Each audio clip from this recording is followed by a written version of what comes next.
যদি 3 টন ওজনের এই গাড়িটিকে 150 ফুট উপর থেকে এই ট্রাম্পোলিনের উপর ফেলানো হয় তাহলে এই গাড়িটির হাল কি হবে?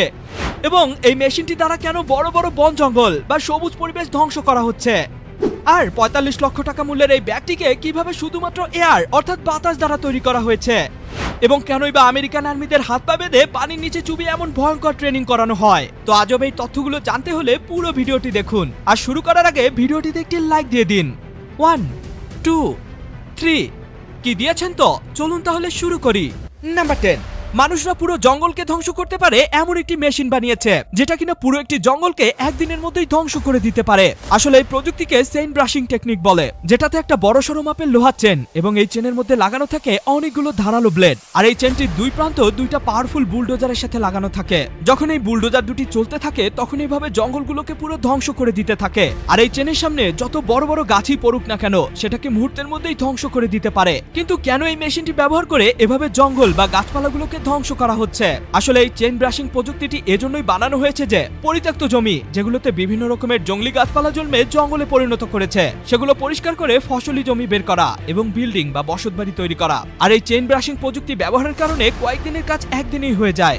নাম্বার 9, দেখুন এটি এমন একটি আজব খেলা যেটাকে নেদারল্যান্ডে খেলা হয়ে থাকে। আর এই গেমটির নাম টায়ার রেসিং কম্পিটিশন, যেখানে যারা গেমটিতে অংশ নেন তারা সকলে পাহাড়ের উঁচু স্থান থেকে এই সকল টায়ারকে এভাবে ঢালু বেয়ে ছেড়ে দেয় এবং প্রত্যেক টায়ারের গায়ে অংশগ্রহণকারী ব্যক্তির নাম লেখা থাকে যাতে খুব সহজেই চেনা যায় যে টায়ারগুলো আসলে কোন প্রতিযোগীর। আর সব থেকে মজার ব্যাপার হলো এই টায়ারগুলো যখন নিচের দিকে পড়তে থাকে তখন টায়ারগুলোকে বাধা দিতে বিভিন্ন জিনিসপত্র রাখা হয়। কিন্তু এত বাধা পার করেও যে টায়ারটি সবার আগে ফাইনাল লাইন অর্থাৎ সঠিক গন্তব্যে পৌঁছায় সেই টায়ারের মালিককে লক্ষ টাকা দিয়ে পুরস্কৃত করা হয়। সত্যি গেমটা অনেক আজব, সাথে মজারও বটে। নাম্বার 8, আপনি কি জানেন আমেরিকান আর্মিদের কেন পানির মধ্যে ভয়ঙ্কর এসব ট্রেনিং করানো হয়ে থাকে? আর পানির মধ্যে ভয়ঙ্কর এসব ট্রেনিং শুধু পুরুষ আর্মিদেরই নয় বরং মহিলা আর্মিদেরও করানো হয়ে থাকে। এই ট্রেনিং এ আর্মিদের ভোর 4টার পর হাত পা বেঁধে পানির মধ্যে ছেড়ে দেওয়া হয় এবং মুখের বল বা শক্তি ব্যবহার করে হাতিয়ার বা অস্ত্র ওঠানোর প্র্যাকটিস করানো হয় এবং পানির ভিতরে ঘন্টার পর ঘন্টা এক্সারসাইজ করানো হয়, যেটা সত্যি অনেক কষ্টকর। আসলে পানির ভিতরে এত ভয়ঙ্কর ট্রেনিং দেওয়ার একটাই কারণ, আর্মিরা যাতে শুধু স্থলভাগ বা ভূমির উপরেই নয় বরং পানির মধ্যেও শত্রুকে ভালোভাবে মোকাবেলা করতে পারে। তবে আজব ব্যাপার হলো এমন ট্রেনিং সকল আর্মিদেরই দেয়া হয়। নাম্বার 7, এই গাড়িতে লাগানো নাট বা বোল্টের দামে আপনি কোটি টাকা দামের একটি গাড়ি কিনতে পারবেন। হ্যাঁ, এই গাড়িতে ব্যবহার করা নাটগুলোর এক একটির দাম প্রায় 7,000 টাকার মতো। আর এই গাড়িতে টোটাল 1400টির মতো এরকম নাট বা বোল্ট লাগানো রয়েছে, মানে পুরো 98 লক্ষ টাকার মতো নাটই লাগানো রয়েছে। আসলে এই গাড়িটির নাম পাগানি হুয়েরা। এই গাড়িতে ব্যবহার করা নাটগুলো কোনো মেশিন দিয়ে নয় বরং মানুষ ম্যানুয়ালি ছাঁচের মাধ্যমে তৈরি করে থাকে। আর এই নাটগুলোকে গ্রেড 7 টাইটানিয়াম ধাতু দ্বারা তৈরি করা হয়ে থাকে। আর এই পাগানি হুয়েরা গাড়িটির দাম পুরো 25 কোটি টাকা। আর এই 25 কোটি টাকার গাড়িতে 98 লক্ষ টাকা শুধু নাট বা বোল্টই লাগানো রয়েছে, যেই টাকা দিয়ে আপনি অনেক ভালো মানের একটি দামি গাড়ি কিনতে পারবেন। আর পুরো পৃথিবীতে এই মডেলের গাড়ি রয়েছে মাত্র 100টির মতো, যা সত্যি অনেক আজব ব্যাপার। নাম্বার 6, মানুষের দেহকে মানব দেহ বলা হয়, কিন্তু এটা জানার পর মানব দেহকে আর মানব দেহ বলবেন না বরং মানব দেহকে ব্যাকটেরিয়ার দেহ বলবেন। হ্যাঁ, মানুষের দেহে পুরো 39 ট্রিলিয়ন ব্যাকটেরিয়া রয়েছে। এই ব্যাকটেরিয়ার পরিমাণ এতটাই বেশি যেখানে একজন প্রাপ্তবয়স্ক পুরুষ মানুষের দেহে 36 ট্রিলিয়ন কোষ থাকে এবং মেয়েদের দেহে থাকে 28 ট্রিলিয়ন আর বাচ্চাদের থাকে 17 ট্রিলিয়ন কোষ। তাহলে বুঝতেই পারছেন মানব দেহে কোষের তুলনায় ব্যাকটেরিয়ার পরিমাণ কতটা বেশি। তবে এটাতে ভয় পাওয়ার কিছুই নেই। এই ব্যাকটেরিয়াগুলো আমাদের হজম প্রক্রিয়া, রোগ প্রতিরোধ ক্ষমতা এবং ভিটামিন উৎপাদনে সহায়তা করে থাকে। তবে সব ব্যাকটেরিয়াই কিন্তু ভালো নয়। কিছু কিছু ব্যাকটেরিয়া সংক্রমণ এবং রোগ সৃষ্টি করতে পারে। তাই স্বাস্থ্যকর খাদ্যাভ্যাস, পরিষ্কার পরিচ্ছন্ন থাকা এবং স্বাস্থ্যকর জীবনযাপন করলে এই সকল ব্যাকটেরিয়া রোগ সৃষ্টি করতে পারে না। নাম্বার 5, ভিডিওতে যে ব্যাগটিকে দেখছেন সেটি সম্পূর্ণ 99% বাতাস দ্বারা তৈরি করা হয়েছে আর ব্যাগটির দাম পুরো 45 লক্ষ টাকা। আর এই ব্যাগটিকে বানাতে মাত্র 1% এই আজব বস্তুটির ব্যবহার করা হয়েছে, যেটার নাম সিলিকা অ্যারোজেল। এটা পৃথিবীর সব থেকে হালকা একটি ধাতব বস্তু। আর এই আজব ব্যাগটিকে বানিয়েছে কোপার্নি নামক একটি কোম্পানি। এখন আপনি ভাবতে পারেন এই ব্যাগটি যদি এতটাই হালকা হয় তাহলে তো সেটা হালকা তাপে কিংবা পড়ে গেলেই ভেঙে যাবে। তবে এমনটা মোটেও নয়, কারণ এই সিলিকা অ্যারোজেল 800 ডিগ্রি সেলসিয়াস তাপমাত্রা অনায়াসেই সহ্য করতে পারে। আর এটি লোহার মতো একটি শক্ত ধাতু, তাই পড়ে গেলে কিংবা প্রচন্ড তাপের মধ্যে রাখলেও ব্যাগটির কিছুই হবে না। তবে এই ব্যাগটি কেন বানানো হয়েছে আর এটা কিনবেই বা কে, এটা আমিও জানি না। নাম্বার 4, দুপুরের ঘুম রাতের ঘুমের থেকেও শরীরের জন্য অনেক ভালো। হ্যাঁ, তবে এটা আমার কথা নয় বরং বড় বড় বিশেষজ্ঞরা বলছেন। অনেকেই বলে দুপুরে ঘুমানো ভালো, আবার অনেকেই বলে দুপুরে ঘুমানো মোটেও স্বাস্থ্যের জন্য ভালো নয়। তো চলুন, দুপুরে ঘুমানো কি আদৌ ভালো নাকি খারাপ আর কোন সময়টা ঘুমানো আমাদের শরীরের জন্য সব থেকে উপকারী, ব্যাপারটা ক্লিয়ার হয়ে নেওয়া যাক। দেখুন, বিভিন্ন গবেষণা ও পরীক্ষা জানা গেছে দুপুরের ঘুম শরীরের ক্লান্তি দূর করে এবং শক্তি পুনরুদ্ধার করতে ব্যাপক সহায়তা করে। তাছাড়া এই ঘুম মানসিক চাপ কমায়, স্মৃতিশক্তি ও মনোযোগ বৃদ্ধি করে এবং কর্মক্ষমতা ও সৃজনশীলতা বাড়াতে গুরুত্বপূর্ণ ভূমিকা রাখে।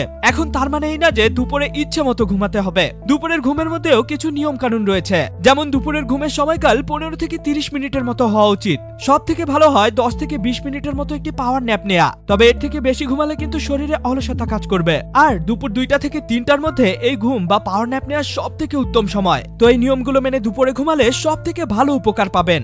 নাম্বার 3, বন্ধুরা, রাশিয়া বিশ্বের সব থেকে বড় এবং দ্বিতীয় শক্তিশালী দেশ, এটা তো আমরা সবাই জানি। তবে আপনি কি জানেন, এত বড় এবং শক্তিশালী দেশ হওয়া সত্ত্বেও রাশিয়ার কাছে কেবলমাত্র একটি এয়ারক্রাফট ক্যারিয়ার রয়েছে, যেখানে আমেরিকার রয়েছে 11টি, চীনের রয়েছে 4টি এবং ভারতের রয়েছে 2টি এয়ারক্রাফট ক্যারিয়ার। তো এত বড় শক্তিশালী দেশ হওয়া সত্ত্বেও তারা কেন কেবলমাত্র একটি এয়ারক্রাফট ক্যারিয়ার ব্যবহার করে? চলুন জেনে নেওয়া যাক। এর পিছনে রাশিয়ান প্রতিরক্ষা বাহিনী একটা বিশেষ স্ট্র্যাটেজি ফলো করে। তারা মনে করে এয়ারক্রাফট ক্যারিয়ারের পিছনে অর্থ ব্যয় না করে এই অর্থ অন্যান্য যুদ্ধ সরঞ্জাম কেনার পিছনে ব্যয় করলে সেটা বেশি ইফেক্টিভ হয়। আর তারা নদীপথের তুলনায় স্থলপথে ব্যবহৃত যুদ্ধ সরঞ্জামের দিকে বেশি ফোকাস করে। এছাড়াও আরো কিছু স্পেসিফিক কারণ রয়েছে, যেমন এয়ারক্রাফট ক্যারিয়ারের মেইনটেনেন্স খরচ অনেক বেশি, আর প্রকৃতপক্ষে এগুলো ততটাও কার্যকরী নয়। তবে রাশিয়া রয়েছে প্রায় 70টির মতো সাবমেরিন, কারণ সাবমেরিন এয়ারক্রাফট ক্যারিয়ারের তুলনায় অনেক বেশি কস্ট ইফেক্টিভ, আর এগুলো প্র্যাকটিক্যালি যুদ্ধ এবং প্রতিরক্ষায় যথেষ্ট কাজের জিনিস। মূলত এ কারণে রাশিয়ানরা শুধুমাত্র একটি এয়ারক্রাফট ক্যারিয়ার ব্যবহার করে।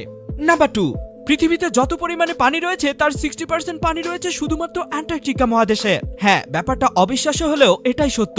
আসলে অ্যান্টার্কটিকা মহাদেশ সম্পর্কে তো আমরা সবাই জানি, যেখানে শুধু বরফ আর বরফ। আর এখানে প্রায় 29 মিলিয়ন ঘন কিলোমিটার বরফ রয়েছে, যা পৃথিবীর অন্যান্য সমস্ত স্থানে থাকা বরফের তুলনায় অনেকটাই বেশি। আর অ্যান্টার্কটিকার বরফ যদি গলে যায় তাহলে সমুদ্রপৃষ্ঠের উচ্চতা প্রায় 60 মিটারের মতো বেড়ে যাবে, যা বিশ্বের সমস্ত নিম্নাঞ্চল এবং বিশ্বের বহু নিচু শহরকে প্লাবিত করবে, অর্থাৎ বন্যায় ভাসিয়ে দিবে। তাই আমাদের সকলেরই উচিত পরিবেশকে রক্ষা করা এবং প্রচুর পরিমাণে গাছ লাগানো, যাতে বৈশ্বিক উষ্ণায়ন বৃদ্ধি না পায়। সব থেকে ইন্টারেস্টিং ব্যাপারটি হলো অ্যান্টার্কটিকা মহাদেশে পৃথিবীর 100 ভাগ পানির 60 ভাগ পানি বরফ হয়ে জমে আছে।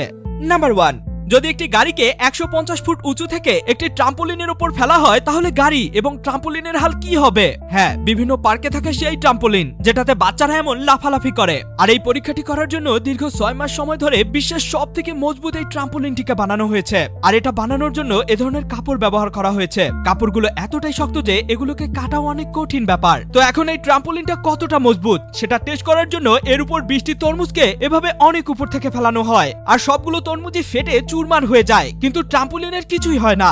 এরপরে টেস্টি করার জন্য 50 কেজি ওজনের একটি লোহার বলকে ফেলা হয়, কিন্তু তাতেও ট্রাম্পোলিনের কিছুই হয় না। এবার তাহলে একটি গাড়িকে ফেলানোর পালা। ফাইনালি এই গাড়িটিকে 150 ফুট উঁচুতে নিয়ে এই ট্রাম্পোলিনটির উপর ফেলানো হয়। তো গাড়িটি পড়ার পর বাউন্স ব্যাক হয়ে আবার ট্রাম্পোলিনের উপর পড়ে, তারপর মাটিতে পড়ে যায়, কিন্তু এবারও ট্রাম্পোলিনের কিছুই হয় না।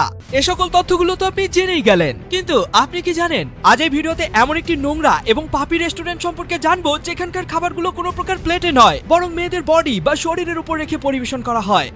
আর গুগল ক্রোমের এমন একটি ব্যবহার সম্পর্কে জানবো যেটি জানলে আপনি অনেক খুশি হয়ে যাবেন, এবং জানবো এই দেশের বাচ্চাদের চড় বা থাপ্পড় মারলে কেন আপনার জেল জরিমানা হতে পারে, আর কেনই বা টিভিতে সুপার কারের কোনো প্রকার অ্যাডভার্টাইজমেন্ট বা অ্যাডের মাধ্যমে মার্কেটিং করা হয় না। ভিডিওটিকে এখনই দেখে নিন, এটিও কিন্তু অনেক অ্যামেজিং একটি ভিডিও। দেখা হবে অন্য কোনো ভিডিওতে, ততক্ষণ পর্যন্ত কিপ দ্য নলেজ।